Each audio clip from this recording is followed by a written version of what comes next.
So welcome back to another episode of Getting to Know Nags Head. Today I am with Town Manager Andy Garman. Andy, what's going on? Hey, how are you, Benny? Good. And why are we at Public Works today? Well, we wanted to talk a little bit about our budget for FY23, and one of the big projects in our budget for the coming year is our Public Works complex. We're going to do a pretty major project looking at providing new facilities for Public Works, which is about a third of our overall workforce.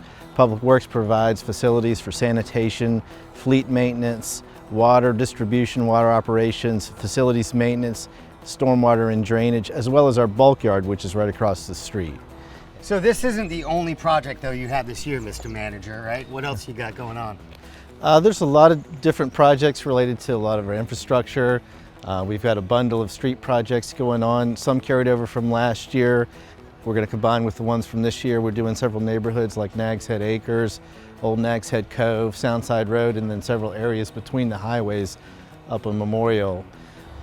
One of the other things we're looking at, or actually that we did this year, was a capital investment fund, which is a new fund we're using to sort of leverage our existing resources in order to pay for these capital needs like rolling stock, equipment, and infrastructure.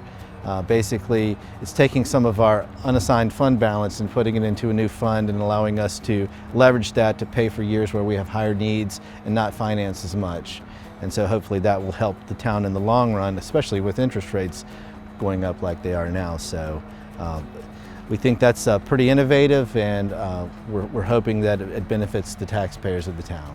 We're also looking at doing renovation to a portion of our skate park, which has deteriorated, and we're trying to keep that open, but it really needs to be reconstructed.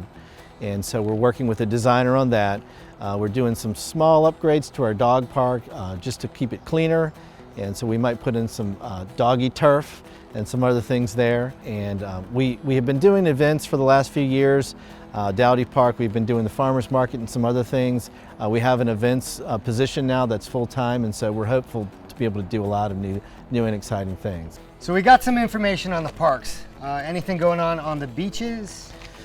We've been trying to budget money every year to replace some of our beach accesses. This year we're replacing the Hollowell and Conch Street beach accesses. Oh, cool. And then last year, a project that we had budgeted that's going to be carried over and start in the fall is the Epstein Bathhouse. A few years back we replaced Bonnet Street. We're going to replace the Epstein Bathhouse. We got grant funds for that. And then in a couple more years we're going to look at replacing Hargrove, so we'll have all of our bathhouses done. Yeah, we mentioned beach accesses and bathhouses. Actually, we're doing some stormwater projects this year. One of them's pretty innovative. We're going to set up a drainage project to help the Wrightsville area around Nags Head Elementary School. Years ago during Hurricane Matthew, that area flooded, and so we're going to actually replace the Bonnet Street beach access parking lot and put drainage underneath the parking lot. Interesting. And so there'll be some chambers underneath the paved area, and we'll pump it to that area. So that'll be pretty interesting.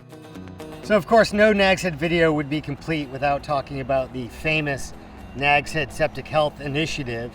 Is there anything going on with that this year? Yes, we actually did an update to our decentralized wastewater management plan this year, and we found that we needed to increase some of our participation in the program. We have several incentives to get people to maintain their system, one of which is a credit towards your water bill to have your tank pumped. We increased that credit from $45 to $150 this year. We also offer low interest loans to property owners who need to replace their drain fields, and so we have that. Anyone can take advantage of that. And then we also do free inspections to tell you whether or not you need your tank pumped or you need your drain field worked on, and so we offer that as well. So thanks for showing me around Public Works and talking to me a little bit about the budget this year. Yeah, thank you, Benny. We're happy to do it. This video wouldn't be complete without thanking our great employees, not only the employees that help put the budget together, but all the other hardworking employees of the town. The employees, as the board always says, is our greatest asset. Also want to thank the board. They're highly supportive, highly engaged, and they make this process easy. That's a wrap. Thank you, Benny. You got it.